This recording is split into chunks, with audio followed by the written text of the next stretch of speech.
E aí, pessoal, tudo bem? Muito boa tarde para vocês. Mais uma sessão da tarde que eu estou aqui com vocês na Inove Educação. É sempre um prazer estar aqui.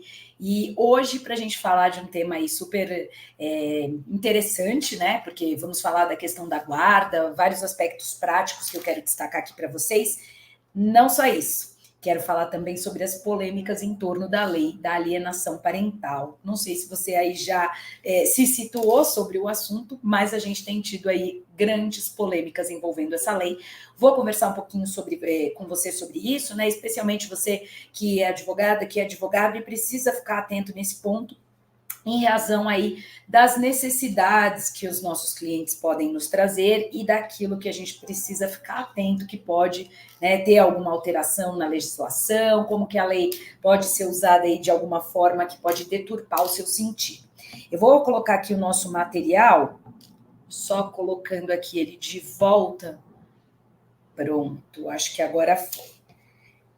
E aí vai aparecer aí para vocês. Então, regulamentação de guarda e as polêmicas da lei da alienação parental. Então, a princípio, eu vou conversar com você sobre as questões que envolvem a regulamentação da guarda. Bom, se você aí já está acompanhando, primeiro tem que se inscrever aqui no nosso canal no YouTube, então o canal da Inove Educação, já se inscreve, porque a gente tem tido aí várias lives, várias sessões da tarde, tá? Hoje já é minha segunda, ainda temos uma semana que vem, e vamos trazer muito conteúdo para vocês. Entra no site da Inove para você conhecer os cursos, então tá aparecendo aí na sua tela, Inove Educacão, né? Não tem aí o cedilha nem o tio.com, tá? Para você poder conhecer melhor aí os cursos que a Inove está trazendo para você. Inclusive, eu vou colocar cursos no ar muito em breve, já gravados, e acho que vão ser cursos bem legais aí para você.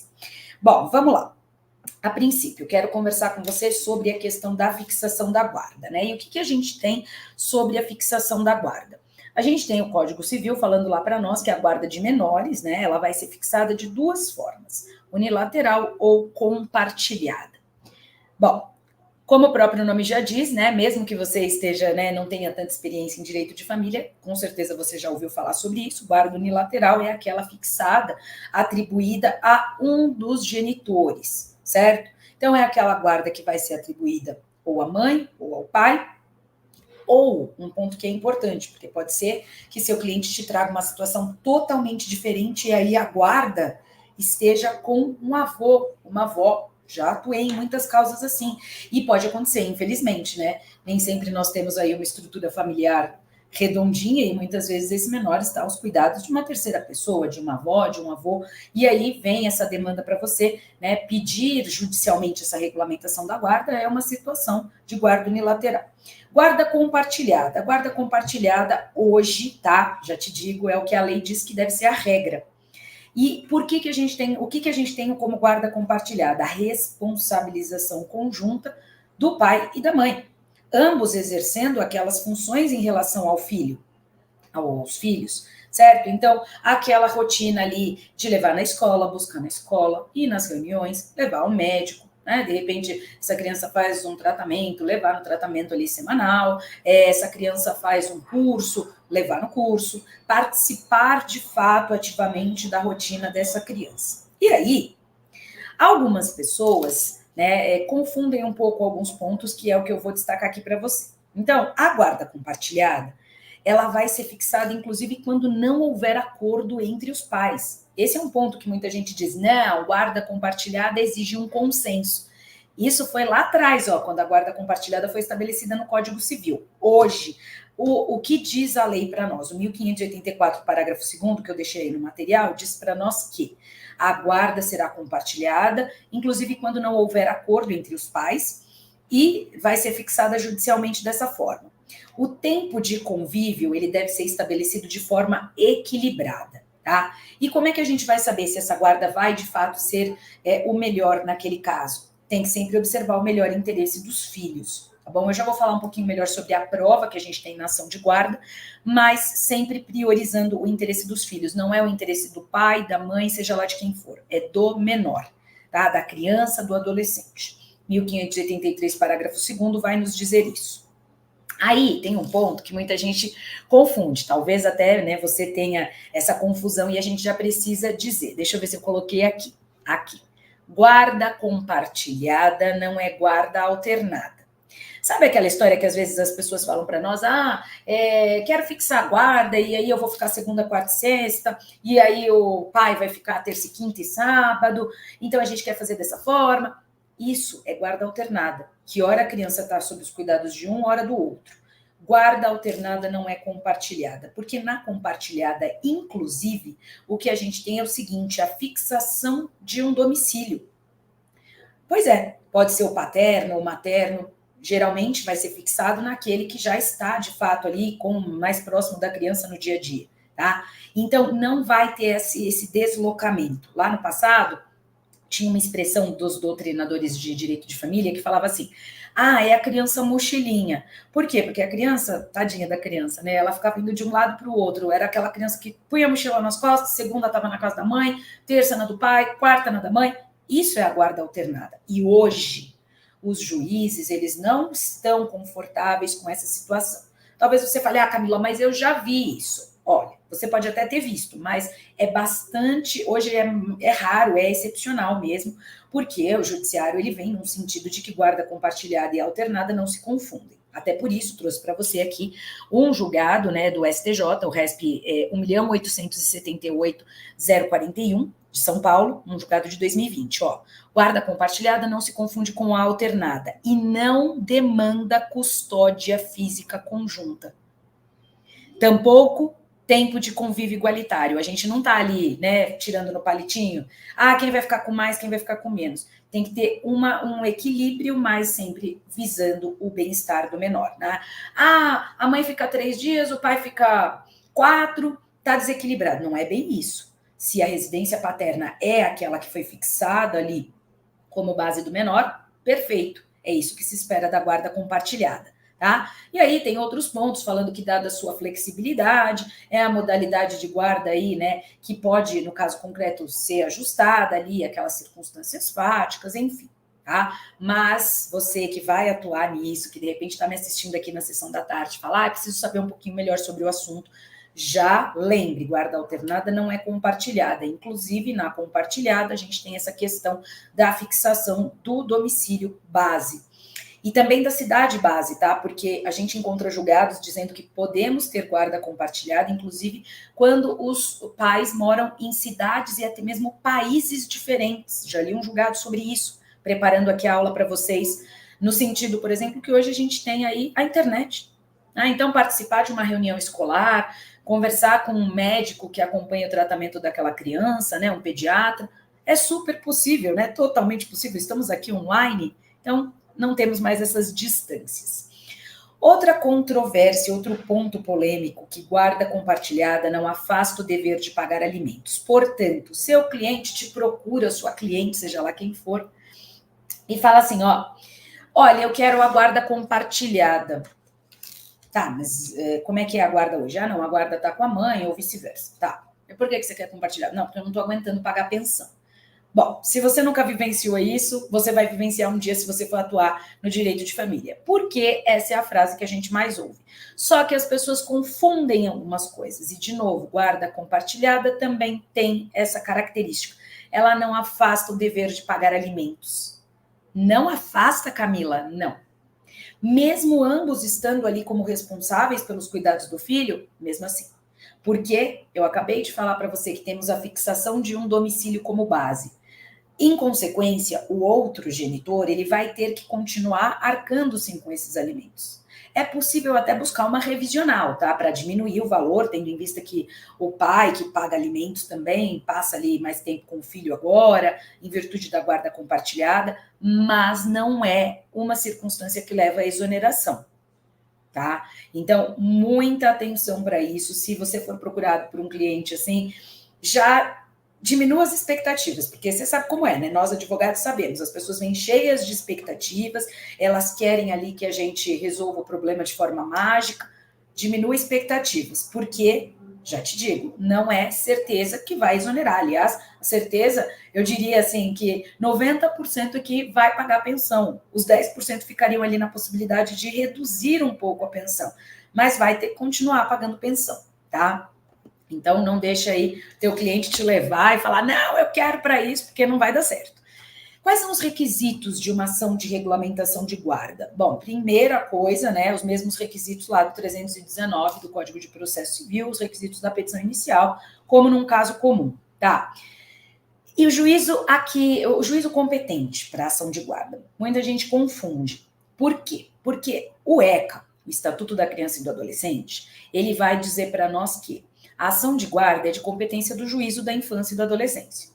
Só que quando a gente, de fato, né, e quem reside em comarcas grandes, por exemplo, eu atuo em São Paulo, e São Paulo tem diversos foros central, regionais, diversas comarcas, mas falando na cidade de São Paulo mesmo, a gente tem muitas varas de família e sucessões, e a gente tem a vara da infância e juventude.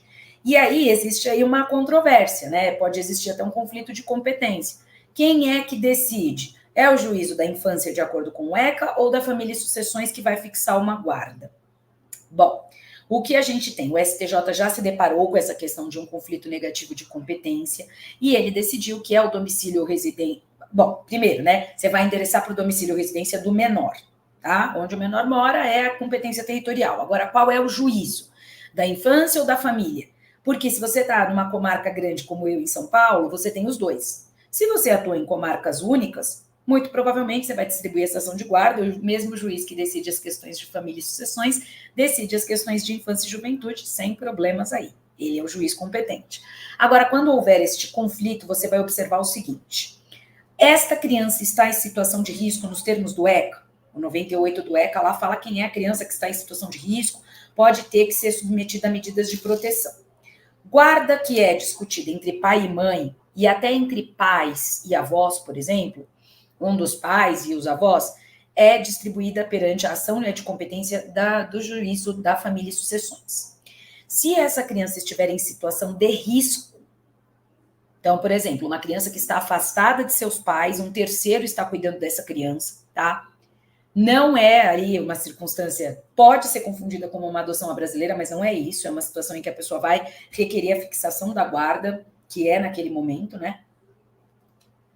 Aqui a ação tem que ser proposta, se houver, perante o juízo da infância e juventude, tá? Então, presta atenção, se a demanda surgiu para você, você precisa analisar esse caso concreto.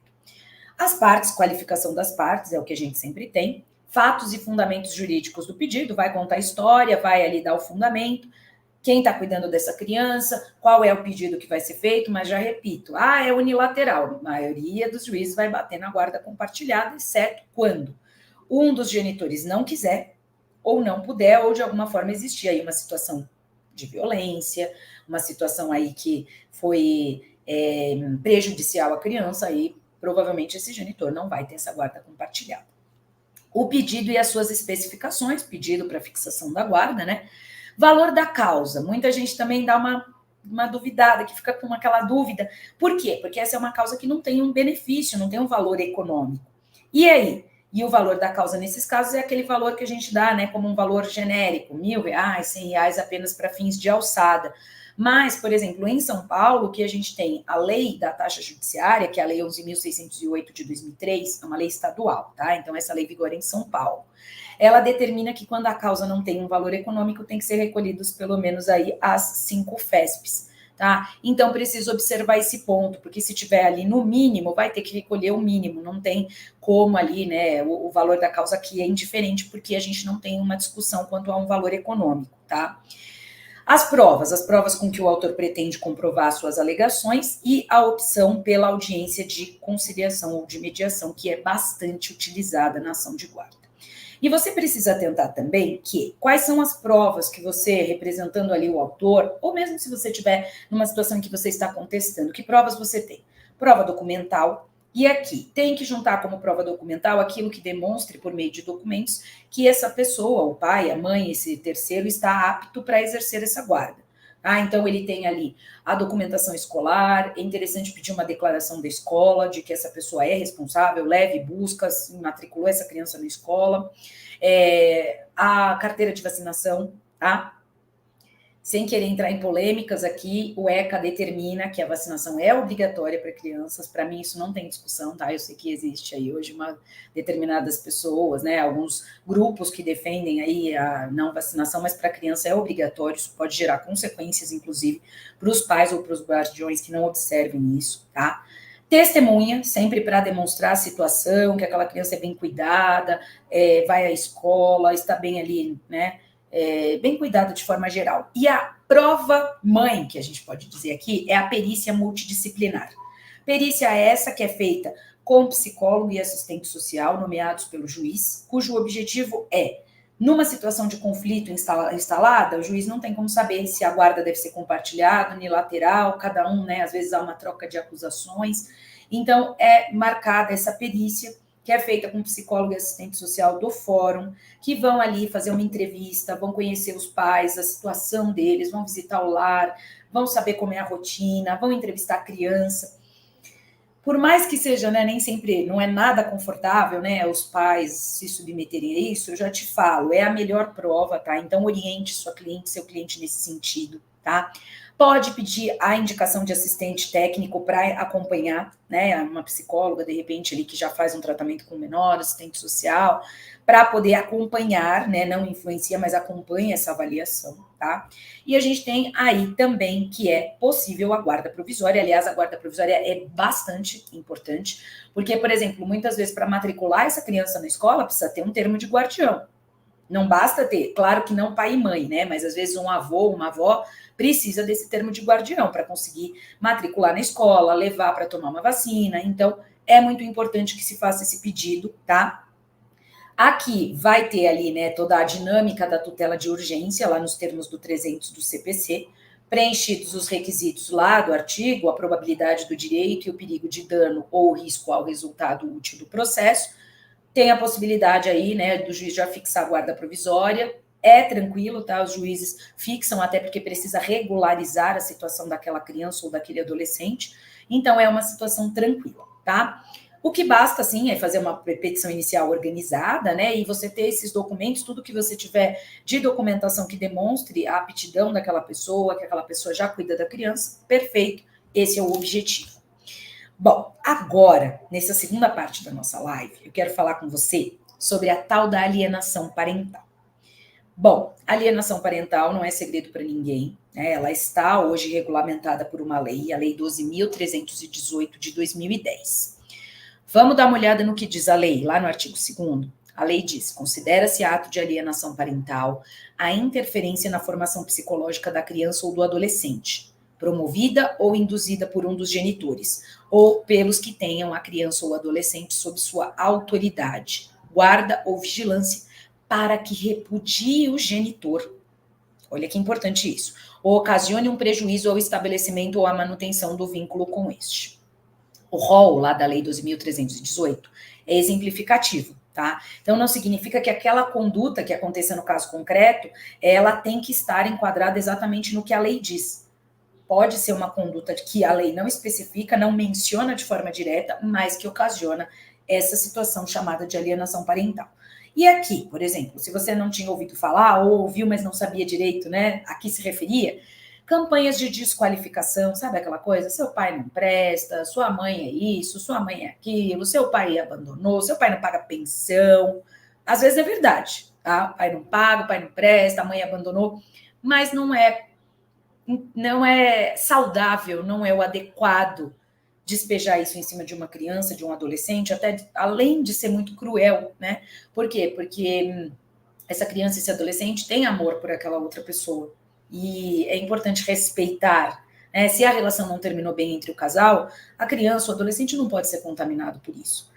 Também é alienação parental, a dificuldade, né, de deixar o outro exercer a autoridade parental, a dificuldade de contato, sabe? Não deixa atender o telefone, não deixa fazer uma chamada de vídeo, às vezes isso acontece, a criança não pode atender o pai ou a mãe na chamada de vídeo, gente.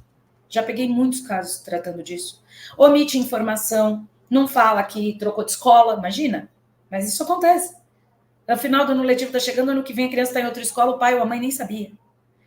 Apresentação de falsa denúncia, e aqui é um ponto dificílimo. No passado, a gente tinha essa questão da falsa denúncia ou falsas memórias, que era relacionada às questões que envolvem abuso, né? Abuso sexual, especialmente.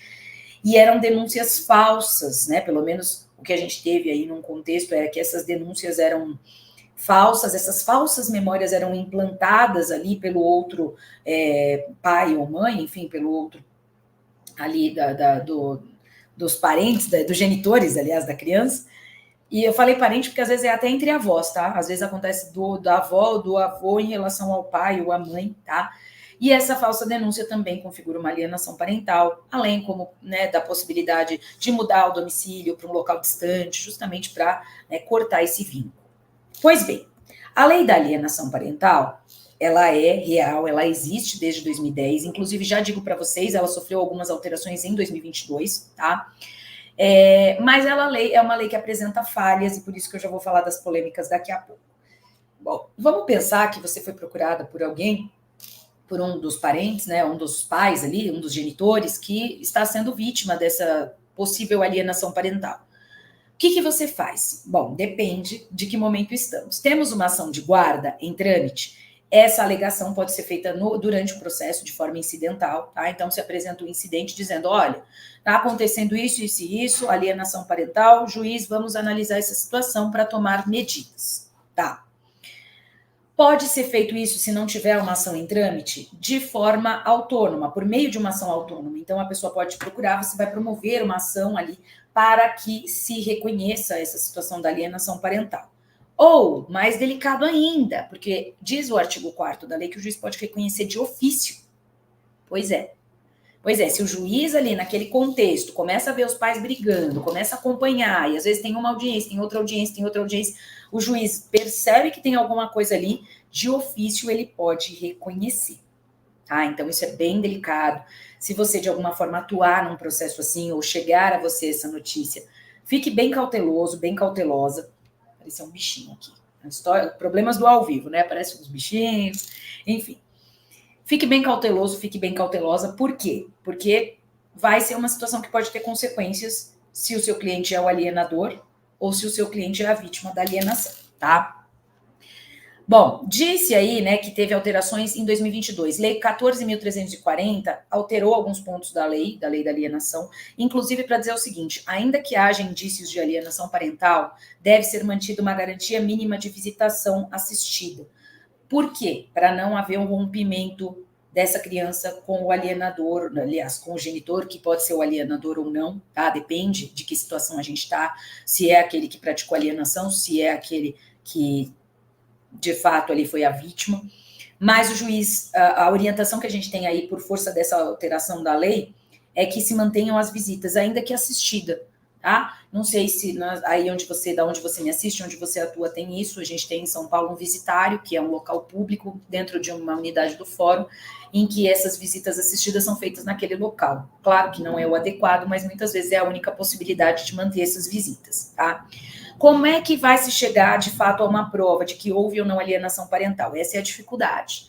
A lei fala numa perícia, de novo, a perícia multidisciplinar. Então, teremos aí uma perícia, o juiz nomeia psicólogo, assistente social para fazer essa análise. Esses profissionais terão 90 dias para apresentar um laudo. Esteja certo, se esses profissionais constatarem, o juiz vai tomar medidas. As medidas, e por que eu não falo punição? Porque a lei não fala em punição, a lei fala que o juiz pode aplicar instrumentos processuais para inibir ou atenuar os efeitos, como, por exemplo, mais brando, advertir o genitor, aumentar as visitas, tá, daquele que está ali, né, alienado, multa ao alienador, então aquele que está praticando alienação, acompanhamento psicológico ou biopsicossocial, né, que é acompanhamento médico por psicólogo, assistente social, de forma multidisciplinar, ou até mesmo inversão da guarda. Então é muito complexa essa questão da alienação parental, porque existem consequências, tá? Existem consequências e essas consequências a gente precisa acompanhar e sempre orientar. Só que aí vem as críticas. Por quê? Hoje a gente tem sérias críticas e críticas embasadas aí, tá? Sobre a lei da alienação parental. A lei da alienação parental, ela já tem, né? Ela já está em vigor aí há 13 anos, mas hoje a gente, mais do que nunca aí, do ano passado para cá, a gente tem visto muitas críticas. Por quê? Em primeiro lugar, porque é dito, né, pelos críticos que essa lei pode favorecer os abusadores. Pois é. Por exemplo, situações de violência doméstica, abuso sexual. O abusador muitas vezes se coloca numa condição de vítima e alega que está sendo vítima da alienação. E aí? E aí que muitas vezes juiz, promotor não tem como perceber essa situação, não tem como saber, né? Tem pessoas que, infelizmente, são extremamente manipuladoras e podem manipular até mesmo o ordenamento jurídico. Além disso, as crianças ficam numa situação vulnerável, porque justamente por conta da lei reforçar que as visitas não podem ser interrompidas, tem que manter as visitas. Então, isso é muito complicado. E aí vem críticas mais concretas. A gente tem 2 órgãos que eu quero destacar para vocês que criticam de forma bastante concreta, que inclusive recomendam que a lei fosse revogada.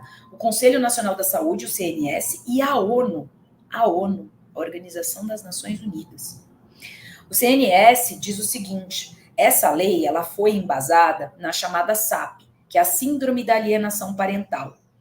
Só que a alienação parental não é uma síndrome, ela não está validada cientificamente como uma síndrome, ela não é reconhecida como um transtorno psiquiátrico, porque o alienador, né, ele teria essa síndrome, né, então ele praticaria diversos atos que são sintomas que configurariam uma síndrome. E esse, mais ou menos, eu falo aqui de forma imprópria, não sou médica, não sou psicóloga nem psiquiatra, mas de forma imprópria, que a síndrome é um conjunto de sintomas que levam a um determinado quadro.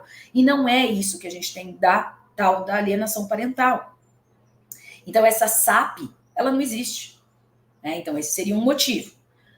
Segundo motivo, e aí eu trago o que a ONU diz, que a lei da alienação parental, ela pode discriminar mulheres e meninas, ou seja, pessoas do gênero feminino, porque de alguma forma numa disputa judicial elas sempre são ali vistas como aquelas que, né, afastam os pais dos filhos, ou as meninas que foram abusadas, ou que têm a falsa ideia de que foram abusadas, enfim. O que a ONU diz é que essa lei reforça estereótipos de gênero profundamente discriminatórios.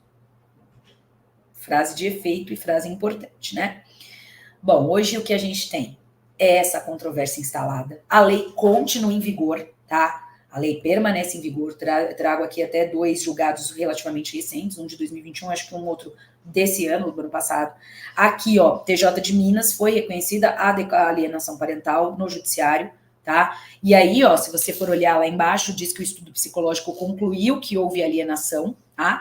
E que, além disso, foi fixado, deixa eu ver se é esse caso que o juiz fixou o que é de medida.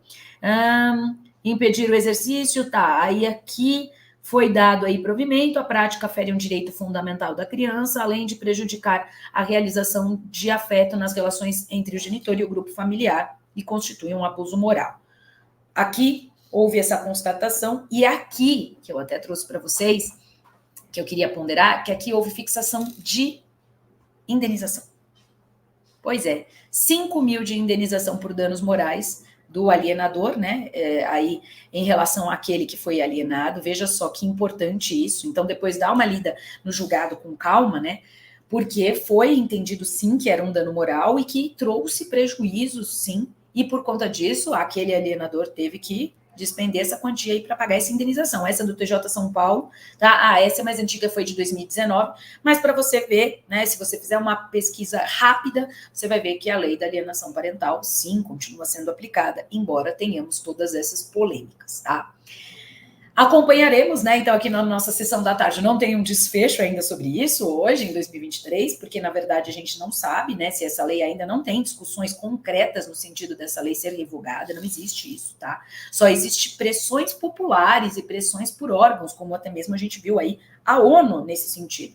Porque a alienação parental ela já vem, né, lá do exterior, né? Da influência de eu não vou lembrar agora se é um médico, mas de uma pessoa que veio com essa questão da SAP, da síndrome da alienação parental, e aí, então, a partir daí que ela foi levando aí a tomada de medidas, como aqui no Brasil, inclusive a implementação dessa lei, certo?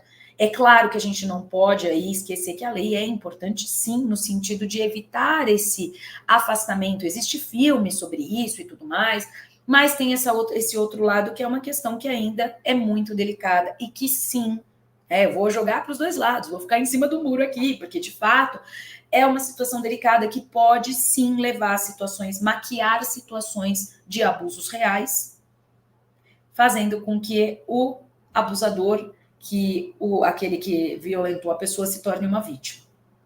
Percebam o quanto isso é delicado. Só quis trazer o assunto para reflexão, para você entender essas polêmicas, tá? Mas é claro que no nosso dia a dia, na nossa questão prática, a gente precisa ficar atento, precisa entender, mas para mim é importante trazer para você aqui na I9, né, esses assuntos que estão borbulhando aí na sociedade. Se você vai atuar, atua em direito de família, você precisa estar sempre de olho em tudo, né? E é isso, pessoal. Acho que eu fechei aqui. Deixa eu ver se eu tenho mais alguma coisa. Não fechei aqui, então é isso que eu queria trazer para você aqui hoje na nossa sessão da tarde, tá? Espero que tenha sido uma oportunidade bacana de estudos, então não esqueça de se inscrever aqui no canal da Inove, tá? Corre lá no site também, seguir no Instagram, segue a Pro no Instagram também, Camila Cury _Prof, já aparecendo aí na tela de novo para você, tá bom? Eu fico muito feliz e honrada de saber que você me assistiu aqui. E já vou dar um spoiler, a gente tem mais uma sessão da tarde semana que vem, e não esqueça, temos sessões da tarde aí, várias com outros professores, com profissionais aí excelentes. Eu estou sempre ligada, estou sempre acompanhando, sempre, né, mesmo aqui no dia a dia do trabalho, conecta, ou se não assiste depois, né, fica gravada, fica disponível, tá bom? É isso, vou ficando por aqui, agradeço mais uma vez o pessoal da Inove pela oportunidade, e a gente se vê em breve então. Até lá!